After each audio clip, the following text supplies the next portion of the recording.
আসসালামু আলাইকুম, শুভেচ্ছা সহ আমন্ত্রণ জানাচ্ছি দেশের এবং দেশের বাইরের সকল দর্শক শ্রোতাকে চ্যানেল আই সংবাদ আয়োজন নিয়ে বার্তাকক্ষে রয়েছি আহমেদ মেহেদী হাসান। সংবাদের শুরুতেই চলুন জেনে নেওয়া যাক ফ্রেশ আটা ময়দা সুজি সংবাদ শিরোনাম। জাতীয় নির্বাচন ও গণভোটের তফসিল ঘোষণা চলতি সপ্তাহেই ভোটের সময় 1 ঘণ্টা বাড়িয়ে সকাল 7:30 থেকে বিকাল 4:30 পর্যন্ত নির্ধারণ। এখনই বেগম খালেদা জিয়ার দীর্ঘ বিমানযাত্রা উপযুক্ত মনে করছে না মেডিকেল বোর্ড, শারীরিক অবস্থার উপর নির্ভর করছে বিদেশে চিকিৎসা। সব ষড়যন্ত্র রুখে দিতে তারেক রহমানের আহ্বান, ক্ষমতায় গেলে দুর্নীতি প্রতিরোধ ও আইন শৃঙ্খলার উন্নতিতে অগ্রাধিকারের প্রতিশ্রুতি। গণতান্ত্রিক সংস্কার জোট নামে এনসিপির নতুন জোট গঠন, পুরনো রাজনৈতিক ব্যবস্থা থেকে বের হয়ে অন্য দলগুলোকেও জোটে আসার আহ্বান।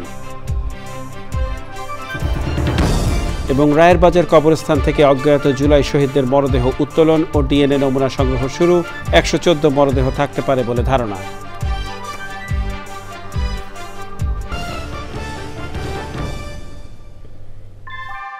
ভূমিকম্প সহনীয় মোস্ট ডিউরেবল দেশের প্রথম থার্মেক্স রড সালাম স্টিল। সালাম স্টিল বোঝে ডিউরেবিলিটি। সালাম স্টিল, মোস্ট ডিউরেবল স্টিল। সংবাদ শিরোনামগুলো জানাচ্ছিলেন প্রিয় দর্শক। এখনকার সংবাদ আয়োজন একই সঙ্গে চ্যানেল আইয়ের ইউটিউব চ্যানেলে এবং চ্যানেল আইয়ের ওটিটি প্ল্যাটফর্ম আই স্ক্রিনে লাইভ স্ট্রিমিং হচ্ছে। যাওয়া যাক বিস্তারিত সংবাদে এবং শুরুতেই জাতীয় সংসদ নির্বাচন 2026 প্রসঙ্গ।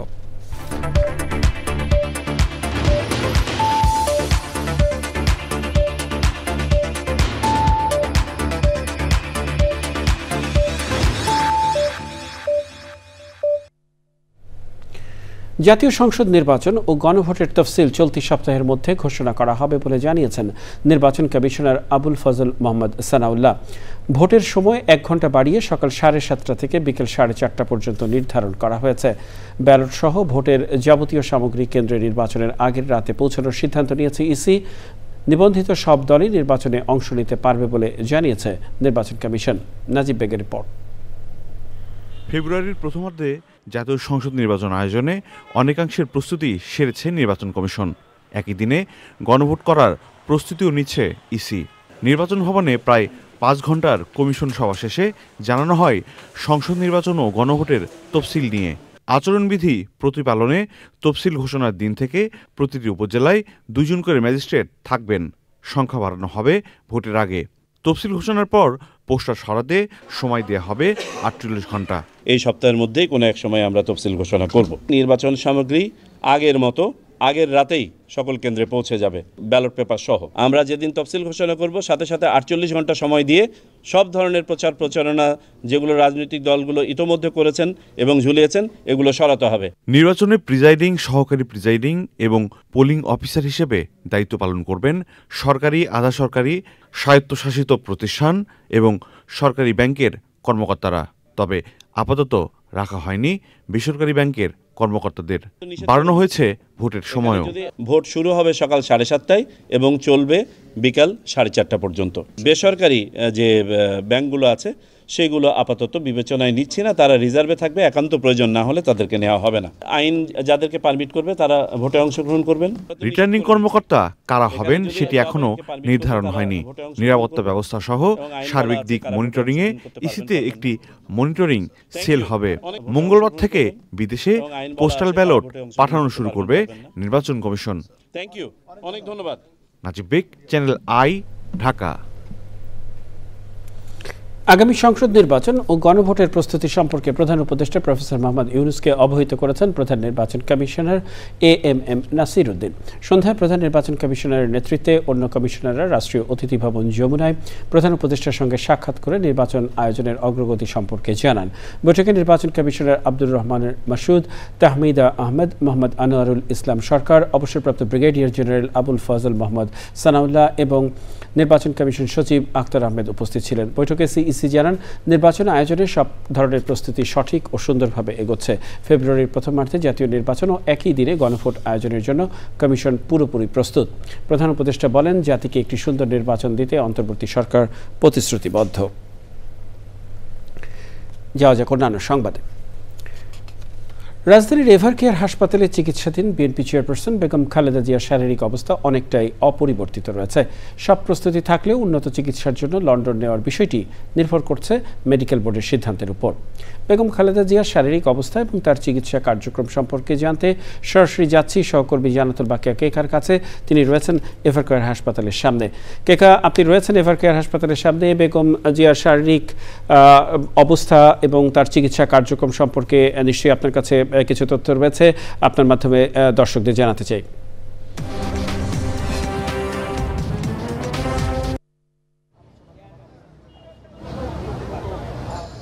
ধন্যবাদ মেহেদি। আপনাকে জানাতে চাই, আপনার মাধ্যমে আমার অডিয়েন্সকে জানাতে চাই যে একজন বিএনপি চেয়ারপারসন বেগম খালেদা জিয়া, যিনি ক্রিটিক্যাল কেয়ারে চিকিৎসাধীন, তার স্বাস্থ্যের অবস্থা কিন্তু গতকাল মেডিকেল বোর্ডের তরফে জানানো হয়েছিল।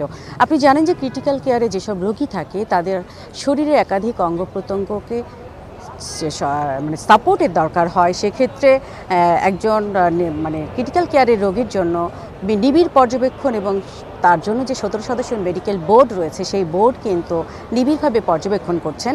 সেই অবস্থাটা তার একই রকম রয়েছে।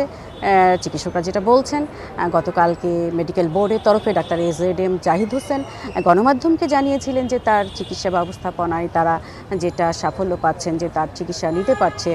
কিন্তু মেডিকেল বোর্ডের এখন যেটা মাথা ব্যথা সেটা হলো যে উন্নত চিকিৎসার জন্য যে লন্ডনে নিয়ে যাওয়ার কথা ছিল, তার জন্য আমরা যেটা দেখেছিলাম গত বৃহস্পতিবার পর্যন্ত, শুক্র শনি, বৃহস্পতিবার শুক্র এই 2 দিন যে বাইরে নেওয়ার জন্য এক ধরনের প্রস্তুতি ছিল, এয়ার অ্যাম্বুলেন্স আসবে, সেই বিষয়গুলো কিন্তু আরেকটি পার্ট।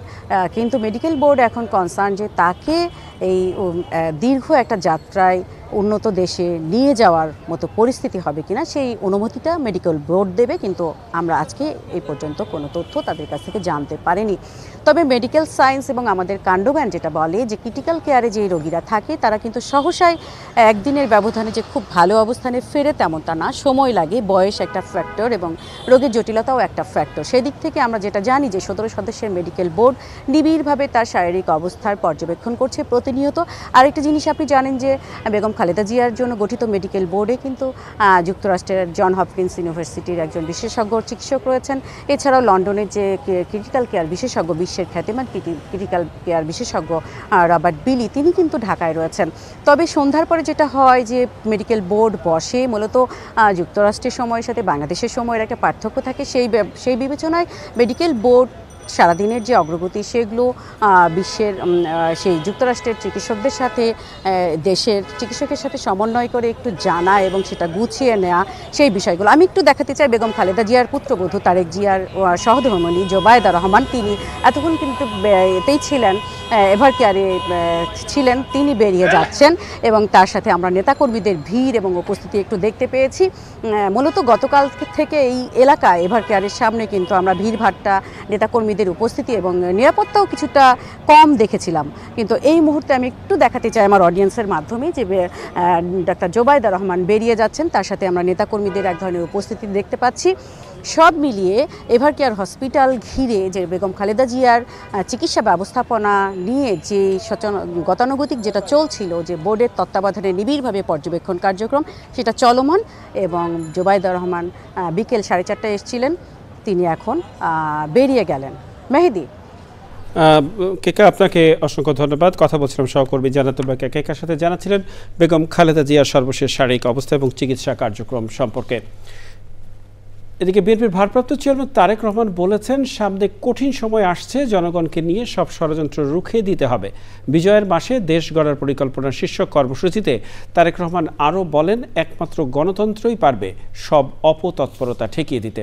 তিনি বলেন, বিএনপি সরকারের গেলে দুর্নীতি ও আইন শৃঙ্খলা লাগাম টেনে ধরাই হবে তার মূল কাজ। বিস্তারিত জাকিয়া আক্তারের রিপোর্টে। বিজয়ের মাসে বিএনপির দেশ গড়ার পরিকল্পনা কর্মসূচি। 7 দিনের কর্মসূচির প্রথম দিনে রাজধানীর কৃষিবিদ ইনস্টিটিউট মিলনায়তনে ছাত্রদলের আয়োজন। সকালে কর্মসূচির উদ্বোধন করেন দলের মহাসচিব মির্জা ফখরুল ইসলাম আলমগীর। নতুন বাংলাদেশে 1.5 বছরে 1 কোটি লোকের কাজের কর্মসংস্থানের ঘোষণা দেন তিনি। বাংলাদেশে 18 মাসে 1 কোটি কর্মসংস্থানের ব্যবস্থা করবে। বাংলাদেশে যা কিছু ভালো সেটা যেমন অতীতে বিএনপি করেছে, আবার নতুন বাংলাদেশ গড়ে তোলার ব্যাপারে বিএনপি সেই নতুন চিন্তাভাবনা জনগণের সামনে নিয়ে আসছে। বিকেলে ভার্চুয়ালি যুক্ত হয়ে বিএনপির ভারপ্রাপ্ত চেয়ারম্যান তারেক রহমান বলেন, গত 16 বছরে স্বৈরাচার দেশ ধ্বংস করেছে। দুর্নীতি ও আইন শৃঙ্খলার লাগাম টেনে ধরলেই দেশের মানুষের ভাগ্যের পরিবর্তন ঘটবে। যে কোনো মূল্যে দুর্নীতির লাগাম টেনে ধরতে হবে, যে কোনো মূল্যে আইন শৃঙ্খলা পরিস্থিতির লাগাম টেনে ধরতে হবে। স্বৈরাচার এই দেশের প্রত্যেকটি ক্ষেত্রকে কিভাবে ধ্বংস করে দিয়ে গিয়েছে এটি আমরা জীবনের পরতে পরতে অনুভব করতে পারি। এর ভুক্তভোগী কিন্তু এই দেশের মানুষ। বাংলাদেশের জনপ্রিয় রাজনৈতিক দল হিসাবে বিএনপির দায়িত্ব হচ্ছে দেশকে সঠিকভাবে পরিচালনা করা।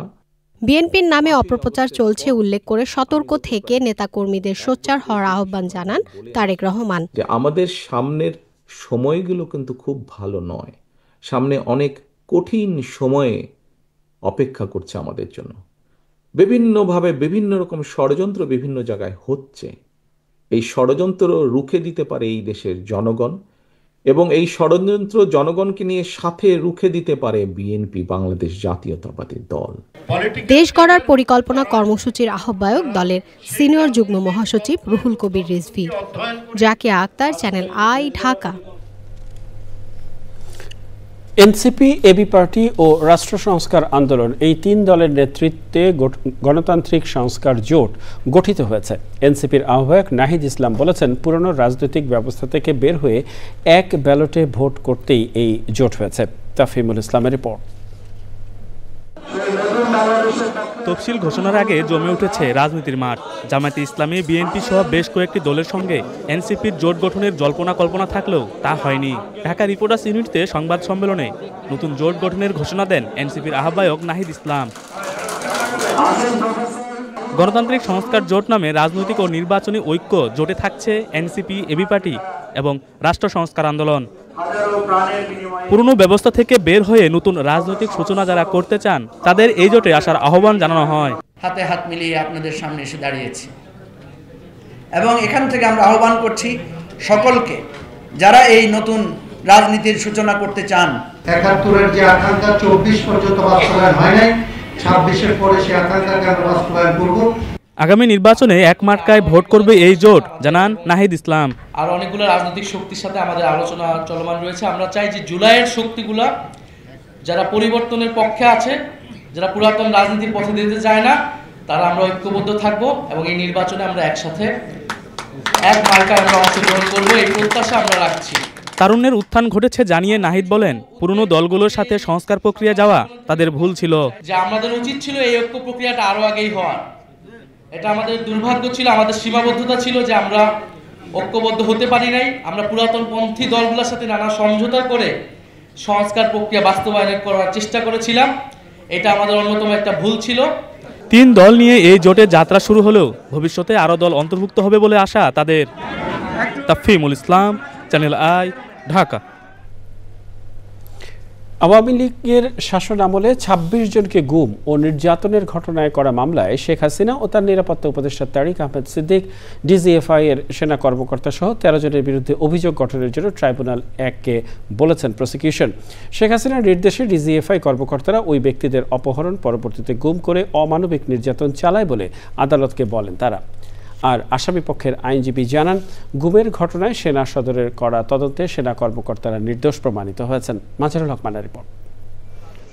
সকালে বিশেষ প্রিজন ভ্যানে আনা ১৩ আসামির মধ্যে ডিজিএফআইয়ের সাবেক ৩ পরিচালক major general Sheikh Mohammad Sarwar Hossain, brigadier general Mohammad Mahbur Rahman Siddiqui ও ব্রিগেডিয়ার জেনারেল আহমেদ তানবীর মাঝার সিদ্দিকীকে ট্রাইব্যুনাল ১-এর কাঠগড়ায় হাজির করা হয়।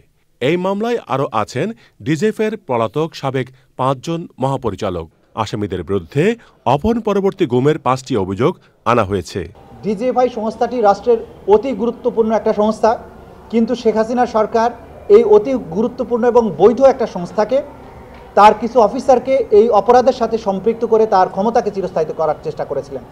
এই গুমের মতো ভয়াবহতম অপরাধ করার মাধ্যমে এই আসামিরা বাংলাদেশের মানুষকে যেভাবে সাইলেন্ট করার চেষ্টা করেছেন, সেই অপরাধের বিচার যদি না করা হয়, যথাযথ শাস্তি প্রদান না করা হয়, তাহলে বাংলাদেশে গুমটা আবার ফেরত আসবে। মূল নির্দেশটা আসতো সবসময় শেখ হাসিনার কাছ থেকে, যখন শেখ হাসিনা সরাসরি নির্দেশ না দিতেন সেই জায়গাগুলো শেখ হাসিনা তার সামরিক উপদেষ্টা তারিক সিদ্দিকী, যিনি তার ছোট বোনের দেবর, তার মাধ্যমে নির্দেশ দেওয়া হতো। আসামিপক্ষে অব্যাহতি চেয়ে করা আবেদনের উপর শুনানি করতে সময় চাইলে 9 ডিসেম্বর ঠিক করেন আদালত। আর্মির কর্তৃপক্ষের মাধ্যমে কোর্ট অফ ইনকোয়ারি একটা তদন্ত রিপোর্ট হয়েছে এবং সেটাকে বলা হয় তদন্ত আদালত।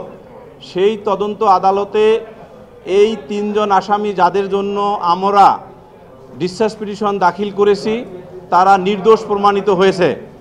এদিকে ট্রাইব্যুনাল 2-এ জুলাই গণঅভ্যুত্থানে কুষ্টিয়ায় 6 জনকে হত্যার ঘটনায় করা মামলায় জাসদ সভাপতি হাসানুল হক ইনুর বিরুদ্ধে 3য় দিনের সাক্ষ্য গ্রহণ হয়েছে।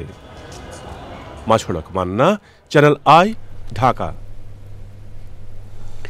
রায়েরবাজার শহীদ বুদ্ধিজীবী স্মৃতিসৌধ সংলগ্ন কবরস্থান থেকে অজ্ঞাত পরিচয়ে জুলাই শহীদদের মরদেহ উত্তোলন ও ডিএনএ নমুনা নেওয়ার কাজ শুরু করেছে সিআইডি। সকালে সিআইডির প্রধান মোহাম্মদ সিকবাতুল্লাহ জানান, প্রোফাইলিংয়ের পর কারো পরিচয় শনাক্ত হলে পরিবার চাইলে মরদেহ হস্তান্তর করা হবে। কবরস্থানে 114টির বেশি অজ্ঞাত মরদেহ থাকতে পারে জানিয়ে তিনি বলেন, এই প্রক্রিয়ায় কত সময় লাগবে তা এখনও অনিশ্চিত। জুলাই আন্দোলনের সকল হত্যাকাণ্ডের সুষ্ঠু বিচার দাবি করেছেন শহীদদের স্বজনরা। শহীদুল্লাহ রাজু রিপোর্ট।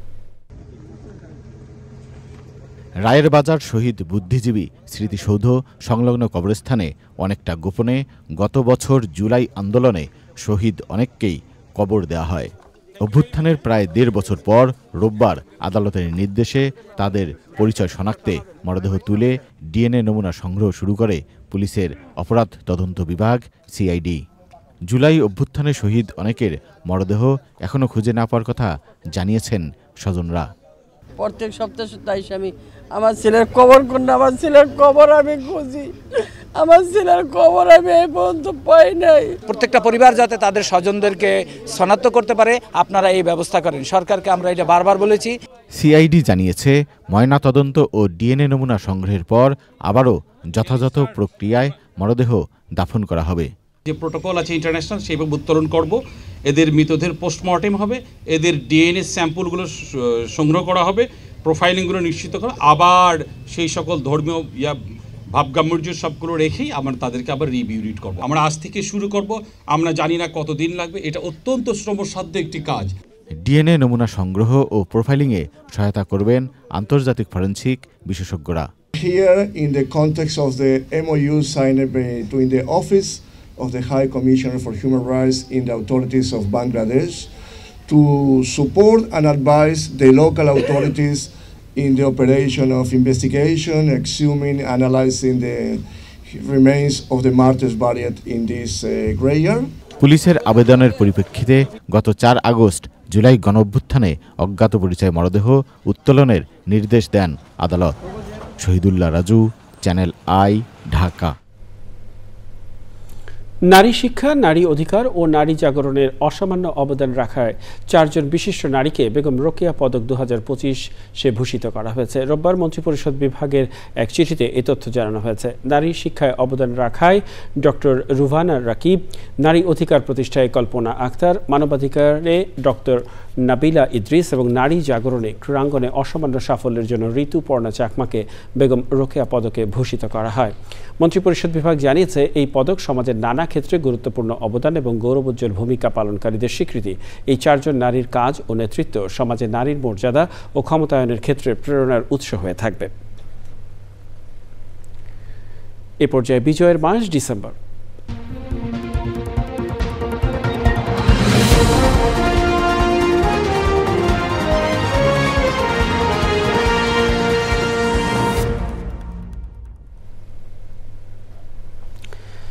মুক্তিযুদ্ধে অবিস্মরণীয় ভূমিকা রেখেছে সশস্ত্র বাহিনী। 71-এর 25শে মার্চ কালো রাতে পাকিস্তানি বাহিনী গণহত্যা শুরু করলে সেনাবাহিনীতে কর্মরত বাঙালি অফিসার ও সদস্যরা সাধারণ মানুষকে সাথে নিয়ে প্রতিরোধ গড়ে তোলেন।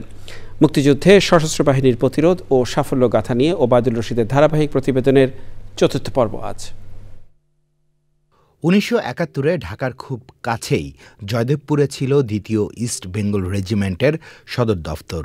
সেকেন্ড ইন কমান্ড ছিলেন মেজর কে এম শফিউল্লাহ। তার বই মুক্তিযুদ্ধে বাংলাদেশ থেকে জানা যায় ২৬শে মার্চের অনেক আগে থেকেই দ্বিতীয় ইস্ট বেঙ্গল রেজিমেন্টের বাঙালি সদস্যরা সতর্কতামূলক ব্যবস্থা নিতে থাকেন, যার মধ্যে ছিল জয়দেবপুর রাজবাড়িতে একটি কোম্পানিকে অস্ত্র ও গোলাবারুদ নিয়ে সার্বক্ষণিক সতর্ক অবস্থায় রাখা। আর এক প্লাটুন সৈনিক থাকে রাজবাড়ির বাইরে। দ্বিতীয় ইস্টবেঙ্গল রেজিমেন্টের আলফা কোম্পানি ছিল জয়দেবপুরে, আর চার্লি কোম্পানি ময়মনসিংহে। মুক্তিযুদ্ধে বাংলাদেশ বই অনুযায়ী জেনারেল টিক্কা খান দ্বিতীয় ইস্ট বেঙ্গল রেজিমেন্টের বাঙালি সেনাদের দুর্বল করতে কৌশল গ্রহণ করেছিলেন, কিন্তু তা বুঝতে পারেন কে এম শফিউল্লাহ। তার ভাষ্য অনুযায়ী পাকিস্তানিদের ধোঁয়াশায় রেখে তিনি তার কিছু সৈনিক ও অস্ত্র, গোলাবারুদ এবং সামরিক সরঞ্জাম নিয়ে ময়মনসিংহের দিকে রওনা হন।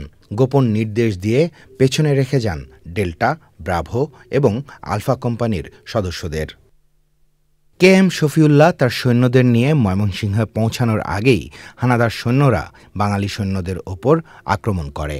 ২৮ মার্চ দুপুর পর্যন্ত চলা এ যুদ্ধে পরাজিত হয় পাকিস্তানি হানাদার বাহিনী। দ্বিতীয় ইস্ট বেঙ্গল রেজিমেন্টের সৈন্যদের একটি অংশ মেজর কে এম শফিউল্লাহর সাথে ময়মনসিংহে পৌঁছানোর পর ২৯ মার্চ বিকেল ৪টায় ব্যাটালিয়ন সমাবেশ করে প্রিয় মাতৃভূমিকে শত্রুমুক্ত করার শপথ নেয়। পরবর্তীতে কে এম শফিউল্লাহ ঢাকা আক্রমণের পরিকল্পনা নিলেও মেজর খালেদ মোশাররফের পরামর্শ বার্তায় সে পরিকল্পনা থেকে সরে আসেন। কে এম শফিউল্লাহ তার সাথে থাকা সৈন্যদের একটি বড় অংশ নিয়ে খালেদ মোশাররফের সাথে ব্রাহ্মণবাড়িয়ায় গিয়ে যোগ দেন। বিস্তারিত বর্ণনা রয়েছে কে এম শফিউল্লাহ এবং খালেদ মোশাররফের বইয়ে। Obaidul Rashid, channel I, Dhaka. ক্ষমতার অপব্যবহার করে রাষ্ট্রের ২৪ কোটি টাকা ক্ষতি সাধন সহ বিভিন্ন দুর্নীতির অভিযোগে সাবেক রাষ্ট্রপতি আব্দুল হামিদের বিরুদ্ধে অনুসন্ধান শুরু করেছে দুর্নীতি দমন কমিশন দুদক। বিকেলে সংস্থাটির প্রধান কার্যালয়ে বিষয়টি নিশ্চিত করেছেন দুদকের মহাপরিচালক আক্তার হোসেন। ইতিমধ্যে দুদকের উপপরিচালক মামুনুর রশিদকে প্রধান করে ৩ সদস্যের কমিটি গঠন করেছে সংস্থাটি। আর অনুসন্ধানটির তদারক কর্মকর্তা হিসেবে দুদকের পরিচালক আক্তার হামিদ ভূঁইয়া। অনুসন্ধানের তালিকায় আব্দুল হামিদ ৩ ছেলের নামও রয়েছে। তারা হলেন সাবেক এমপি রিজওয়ান আহমেদ তৌফিক, রাসেল আহমেদ তুহিন ও রিয়াদ আহমেদ তুষার। এছাড়া ঋণের নামে সম্পত্তি মর্গেজ দেওয়ার সময় অতিরিক্ত দাম দেখিয়ে ১,৯৬৩ কোটি ৫৪ লাখ টাকা অর্থ আত্মসাতের ঘটনায় এস আলম গ্রুপের চেয়ারম্যান সাইফুল আলম সহ ৩৪ জনের বিরুদ্ধে মামলা করেছে দুদক। সংশ্লিষ্ট জনাব আব্দুল হামিদ সাবেক রাষ্ট্রপতি, গণপ্রজাতন্ত্রী বাংলাদেশ এবং অন্যান্যদের বিরুদ্ধে রাষ্ট্রপতি থাকাকালে ব্যক্তিগত সুখ বিলাসের জন্য ক্ষমতার অপব্যবহারের মাধ্যমে নিকুঞ্জ এক আবাসিক এলাকায় সাজসজ্জা এবং সৌন্দর্য বর্ধন প্রকল্প বাবদ রাষ্ট্রের ২৪ কোটি টাকা ক্ষতি এবং অবৈধ সম্পদের অর্জনের অভিযোগের বিষয়ে অনুসন্ধানের সিদ্ধান্ত গৃহীত হয়েছে। প্রিয় দর্শক, সময় হলো কিছুক্ষণের বিরতি নেবার।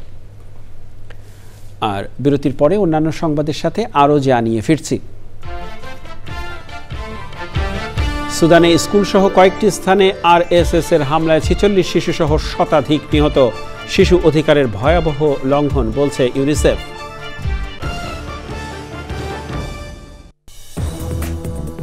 বিরতির পরে আবারও ফিরে এলাম চ্যানেল আই সংবাদে। বিএনপি চেয়ারপারসন বেগম খালেদা জিয়ার রোগ মুক্তি ও সুস্থতা কামনায় দোয়া মাহফিলের আয়োজন করা হয় রাজধানীর আবু জর গিফারি কলেজ অডিটোরিয়ামে।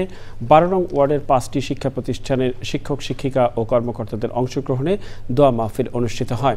দোয়া মাহফিল এবং মতবিনিময় সভায় প্রধান অতিথি ছিলেন দলের স্থায়ী কমিটির সদস্য মির্জা আব্বাস। বেগম জিয়ার রোগ মুক্তি এবং সুস্থতার জন্য সবার কাছে দোয়ার আহ্বান জানান তিনি। বেগম খালেদা জিয়া অত্যন্ত কঠিন অবস্থায় আছে। আপনাদের দোয়ায় হয়তো আজকে করে পেলাম একটু স্টেবল হয়েছে, আজকে কর পেয়েছি। আপনার সহ দোয়া, হ্যাঁ, দেশব্যাপী দেশনেত্রী বেগম খালেদা জিয়ার জন্য যে দোয়া হয়েছে এটা আমি ইতিপূর্বে দেখি নাই। দেশনেত্রী বেগম খালেদা জিয়া অন্য একটা উচ্চতায় চলে গেছেন। উনি এখন বিএনপি নেত্রী নন, উনি এখন সারা বাংলাদেশের অভিভাবক হয়ে গেছেন। The Hong Kong and Shanghai Banking Corporation Limited Bangladesh HSBC export excellence award প্রদান করেছে। রোববার রাতে রাজধানীর একটি 5 তারকা হোটেলে 4 বাংলাদেশি প্রতিষ্ঠানকে এক্সপোর্টার অব দ্য ইয়ার সম্মাননা দেয়া হয়। বৈশ্বিক অঙ্গনে বাংলাদেশকে তুলে ধরার ক্ষেত্রে তাদের নেতৃত্ব, ধারাবাহিক অবদানের পাশাপাশি দেশের টেকসই প্রবৃদ্ধি নিশ্চিতে স্বীকৃতি হিসেবে এই সম্মাননা।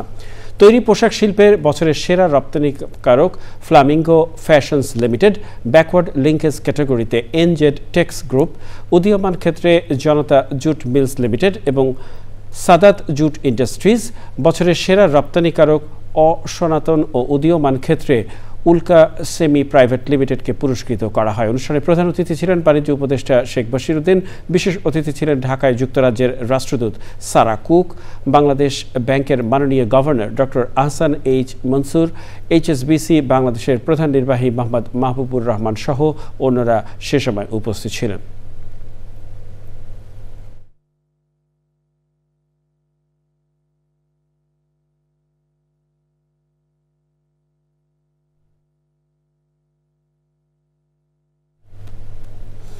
নিটল টাটা আন্তর্জাতিক সংবাদ।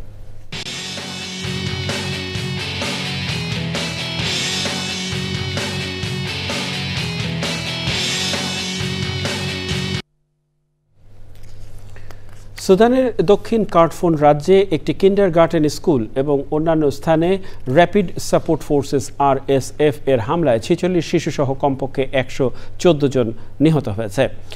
কালগি এলাকায় নির্বাহী পরিচালক আন্তর্জাতিক সংবাদ মাধ্যম আল জাজিরাকে এ তথ্য জানিয়েছেন। সাউথ কার্ডফোন রাজ্যের ক্যালগিতে বৃহস্পতিবার এই হামলায় ঘটনা ঘটে। আল জাজিরা জানায়, বৃহস্পতিবার ওই কিন্ডারগার্টেন স্কুলে RSF প্রথমবার হামলা চালায়। পরে নিহতদের উদ্ধার কাজে সেখানে জড়ো হওয়া বেসামরিক মানুষদের ওপর আরেক দফায় হামলা চালায় RSF। এছাড়া শহরের হাসপাতাল ও একটি সরকারি ভবনে বোমা হামলা চালানো হয়েছে।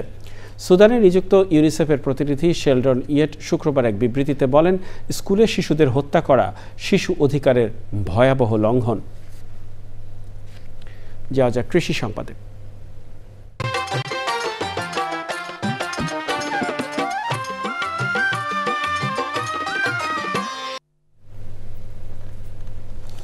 চট্টগ্রামের পটিয়ায় পতিত জমিতে জলাবদ্ধতা সহনশীল ব্রি 52 ও ব্রি 103 জাতের ধানের ভালো উৎপাদন হয়েছে।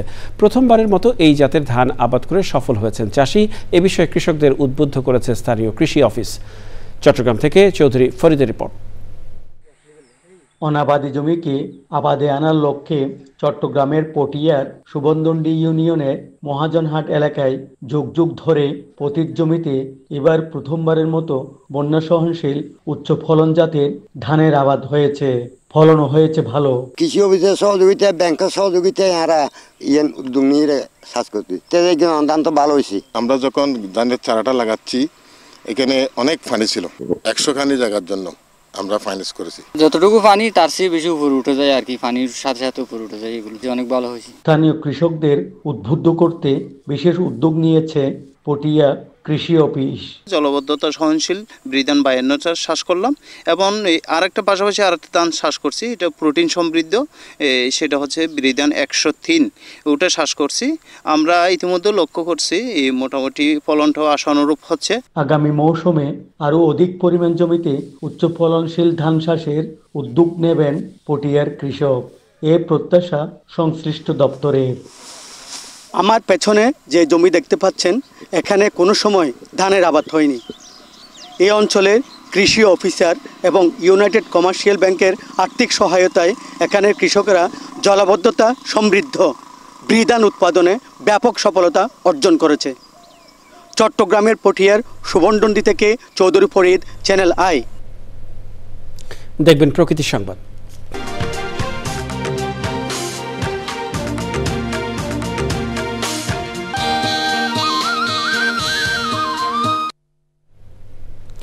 পাবনায় 8টি কুকুরছানা হত্যার খবরে অনলাইন মিডিয়ায় যখন তোলপাড়, একই সময় সিলেটে ছোট্ট এক শিশুর আদরে বড় হয়ে উঠছে অর্ধশত কুকুর। যে বয়সে শিশুরা খেলায় মেতে থাকে, সেই বয়সেই প্রাণী রক্ষার ব্রত নিয়েছে 10 বছরের সামিন, যা প্রাণী সংরক্ষণের অনন্য উদাহরণ সৃষ্টি করবে বলে প্রত্যাশা সবার। ছোট্ট সামিনের মানবিক গল্প নিয়ে সাদিকুর রহমান সাকির তথ্য ও ভিডিও চিত্রে আফরোজা হাসির রিপোর্ট। সিলেটের গোয়ালটোলার এই বাড়ির প্রবেশদ্বারের সামনে বড় করে লেখা কুকুর হইতে সাবধান। তবে ভেতরে ঢুকলেই দেখা যায় সাবধানতা নয়, বরং আছে নিরাপত্তা আর প্রাণীর প্রতি নিঃশর্ত ভালোবাসা। যেখানে 10 বছরের শিশু সাইহান শামিনের ছোট্ট আশ্রয়ে পালিত হচ্ছে 50টিরও বেশি পথকুকুর। শুরুতে ছিল মাত্র 3টি কুকুরছানা, লালু, কালু আর ডন। ধীরে ধীরে সেই সংখ্যা বেড়ে এখন এক বিশাল পরিবার। নাম ধরে রাখলে তারা আসে, তাদের বিভিন্ন নাম রয়েছে। নামগুলো হলো লালি, কালি, ডন, রানী, বাদশাহ, চিনকু, কুচু কুচু, মোটু, মরু, কেজিএফ আরও আছে। সে ছোটবেলা থেকেই কুকুর, বিড়াল বা পাখির প্রতি তার আকর্ষণ ছিল। তো 3টা কুকুর প্রথমে কুড়িয়ে আনে।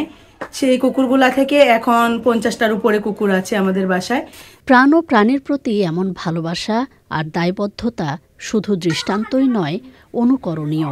কুকুর ছানাগুলো শামিনকে তার আপনজন ভেবে কাছে টেনে নিচ্ছে। এটা আসলেই একটি ডিফারেন্ট ঘটনা। এখান থেকে অনেক কিছু আসলে শেখার রয়েছে।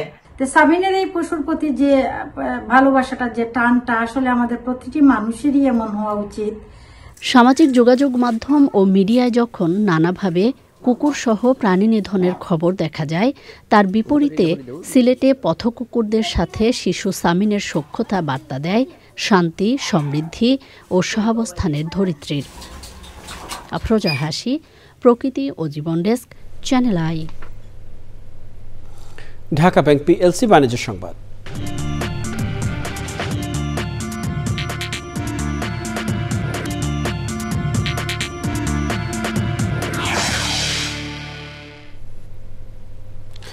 চামড়া শিল্পের অংশীদারদের সঙ্গে স্বচ্ছ ও অন্তর্ভুক্তিমূলক প্রক্রিয়ার মাধ্যমে বাস্তবসম্মত নীতিগত সুপারিশ তৈরির আহ্বান জানিয়েছে লেদার ডেভেলপমেন্ট ফোরাম। সন্ধ্যায় রাজধানীর একটি রেস্তোরাঁয় চামড়া শিল্পের বিভিন্ন সংগঠনের নেতারা বলেন, বাংলাদেশ রপ্তানি প্রক্রিয়াকরণ অঞ্চলের নতুন ব্যবস্থাপনায় এই শিল্প হস্তান্তর হলে চামড়াজাত পণ্যের রপ্তানিতে সুযোগ সুবিধা বৃদ্ধি পাবে। এক্ষেত্রে মালিক শ্রমিক অধিকার বাস্তবায়নে দাবি জানান তারা।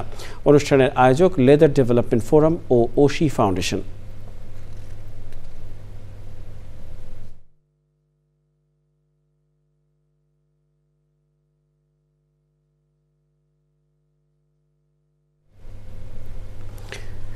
প্রিয় দর্শক, সময় হলো আবারও কিছুক্ষণের বিরতি নেবার।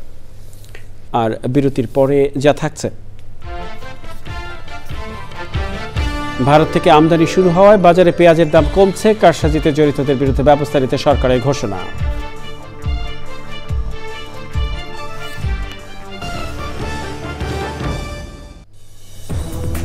আমন্ত্রণ আরও একবার চ্যানেল আই সংবাদে। ভারত থেকে পেঁয়াজ আমদানি শুরু হয়েছে, এতে বাজারে পেঁয়াজের দাম কমতে শুরু করেছে। অনুমোদিত দেওয়ার পরপরই রোববার হিলি স্থলবন্দর দিয়ে পেঁয়াজবাহী ট্রাক দেশে প্রবেশ করে। দুদিন আগে হঠাৎ করেই পেঁয়াজের দাম কেজি প্রতি প্রায় 50 টাকা বেড়ে যায়।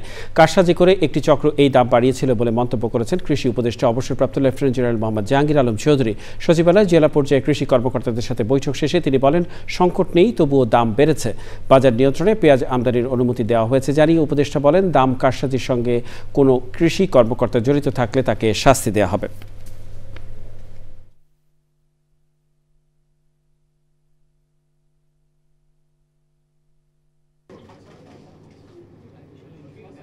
পেঁয়াজের দাম বেড়ে গেল, প্রায় কম না, প্রায় 40 টাকা 45 টাকার মতো দাম বেড়ে গেল। আজকে আবার দেখলেন একটু দাম কমে গেছে। এই যে কারসাজিগুলি, এই কারসাজিগুলি করে কৃষকদেরও যেমন ঠকানো হচ্ছে, ভোক্তাদেরও আরও বেশি ঠকানো হচ্ছে। এই যে চক্রটা, এই চক্রটা আমরা খুঁজে বের করতে হবে।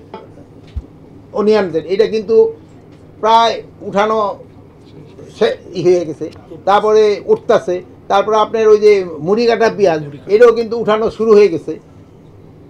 এই মুহূর্তে কিন্তু পেঁয়াজের কোনো সংকটও নেই, কিন্তু বাজারে কিন্তু প্রচুর আছে, কিন্তু হঠাৎ কিন্তু দামটা বেড়ে গেছে, ভোক্তারা কিন্তু সাফার করছে। পরিকল্পনা উপদেষ্টা ডক্টর ওয়াহিদুদ্দিন মাহমুদ বলেছেন, বর্তমানে ট্যাগিংয়ের অবস্থা ভয়াবহ পর্যায়ে চলে গেছে। নিজের লেখা বই থেকে একটি বিষয়ে আলোচনা করতে গিয়ে উপদেষ্টা বলেন, এসব কথা না বলাই ভালো, না হলে কেউ কেউ আবার কোনো দল কিংবা মতের বলে ট্যাগিং করতে পারে। আগারগাঁয়ে Bangladesh institute of development studies BIDS এর বার্ষিক সম্মেলনে গণতন্ত্র এবং উন্নয়ন শিরোনামে উদ্বোধনী অধিবেশনে প্রধান অতিথি ছিলেন পরিকল্পনা উপদেষ্টা। 2 দিনের সম্মেলনে সামষ্টিক অর্থনীতির নানা বিষয় নিয়ে গবেষণা প্রবন্ধ উপস্থাপন করবেন BIDS এর গবেষকরা। সোমবার সমাপনী অধিবেশনে অর্থ উপদেষ্টা এবং বাংলাদেশ ব্যাংকের গভর্নরের উপস্থিত থাকার কথা রয়েছে। মুশকিল হলো যে এই বইয়ের এগুলো নিয়ে আর বিশদ সময়ও নাই, আর এই বই নিয়ে বিশদ আলোচনা করতে গেলে আমার দল নিরপেক্ষতা ক্ষুণ্ণ হতে পারে এবং আমার আদর্শগত অবস্থান বেরিয়ে যেতে পারে। সেটা বর্তমান সময়ে যে ট্যাগিং এর যে সময়, সেখানে এটা খুব বিপজ্জনক। রংপুরের তারাগঞ্জে অবসরপ্রাপ্ত প্রধান শিক্ষক বীর মুক্তিযোদ্ধা যোগেশ চন্দ্র রায় এবং তার স্ত্রী সুবর্ণা রায়ের মরদেহ উদ্ধার করেছে পুলিশ। স্থানীয়রা জানান, কুরসা ইউনিয়নের খিয়ারপাড়া গ্রামের বাড়িতে যোগেশ চন্দ্র ও তার স্ত্রী থাকতেন। তাদের 2 সন্তান পুলিশে কর্মরত। সকালে বাড়ি থেকে কোনো সাড়া শব্দ না পেয়ে প্রতিবেশীরা তাদের ডাকাডাকি করেন। পরে এক প্রতিবেশী মই দিয়ে ঘরে প্রবেশ করে যোগেশ চন্দ্রের মরদেহ দেখতে পান। রান্নাঘরে পড়েছিল সুবর্ণা রায়ের মরদেহ। তাদের দুজনেরই গলায় ধারালো অস্ত্রের আঘাত ছিল। পরে পুলিশ মরদেহ উদ্ধার করে হত্যাকারীদের গ্রেফতার ও শাস্তির দাবি করেছে স্থানীয়রা।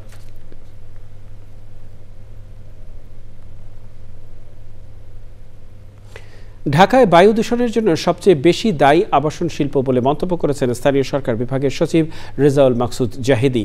Air pollution health adaptation action plan for urban Bangladesh শীর্ষক কর্মশালায় প্রধান অতিথির বক্তব্যে তিনি একথা বলেন।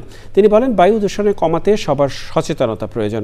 বক্তারা বলেন, বায়ু দূষণ শুধু স্বাস্থ্য নয়, অর্থনৈতিক কর্মকাণ্ডেও নেতিবাচক প্রভাব ফেলে। বায়ু দূষণের কারণে জিডিপির প্রবৃদ্ধি 4% কম হয় বলেও জানান বক্তারা।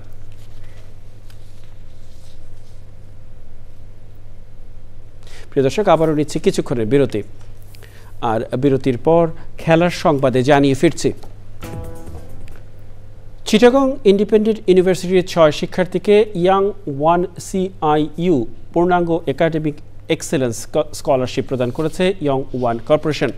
আনোয়ারা কোরিয়ান ইপিজেড মিলনায়তনে স্কলারশিপ প্রাপ্তদের হাতে বৃত্তি এবং সনদ তুলে দেন ইয়ং 1 কর্পোরেশন এবং কোরিয়ান ইপিজেডের প্রতিষ্ঠাতা চেয়ারম্যান ও প্রধান নির্বাহী কিহাক সোং। অনুষ্ঠানে বক্তৃতা করেন কোরিয়ান ইপিজেডের ব্যবস্থাপনা পরিচালক কর্নেল শাহজাহান, ইয়াং 1 কর্পোরেশনের ব্যবস্থাপনা পরিচালক Sheikh Shahinur Rahman, CIU board of ট্রাস্টির চেয়ারম্যান লুৎফে এম আইয়ুব, সৈয়দ মাহমুদুল হক সহ অন্যরা। অনুষ্ঠানে বোর্ড অব ট্রাস্টির সদস্য পারভিন মাহমুদ FCA, আমির হুমায়ুন মাহমুদ চৌধুরী, সাফিয়া গাজী রহমান সহ অন্যরা উপস্থিত ছিলেন। প্রিয় দর্শক, সংবাদের শেষ প্রান্তে আমরা চলুন আরও একবার জেনে নেওয়া যাক যা ছিল এখনকার ফ্রেশ 8টার মধ্যে শুধু সংবাদ শিরোনামে। জাতীয় নির্বাচন ও গণভোটের তফসিল ঘোষণা চলতি সপ্তাহেই। ভোটের সময় 1 ঘন্টা বাড়িয়ে সকাল 7:30 থেকে বিকাল 4:30 পর্যন্ত নির্ধারণ। এখনই বেগম খালেদা জিয়ার দীর্ঘ বিমানযাত্রা উপযুক্ত মনে করছে না মেডিকেল বোর্ড। শারীরিক অবস্থার উপর নির্ভর করছে বিদেশ চিকিৎসা। সব ষড়যন্ত্র রুখে দিতে তারেক রহমানের আহ্বান। ক্ষমতায় গেলে দুর্নীতি প্রতিরোধ ও আইন শৃঙ্খলার উন্নতিতে অগ্রাধিকারের প্রতিশ্রুতি। গণতান্ত্রিক সংস্কার জোট নামে এনসিপির নতুন জোট গঠন। পুরনো রাজনৈতিক ব্যবস্থা থেকে বের হয়ে অন্য দলকেও জোটে আসার আহ্বান। এবং রায়ের বাজারে কবরস্থান থেকে অজ্ঞাত জুলাই শহীদদের মরদেহ উত্তোলন ও DNA নমুনা সংগ্রহ শুরু। 114 মরদেহ থাকতে পারে বলে ধারণা।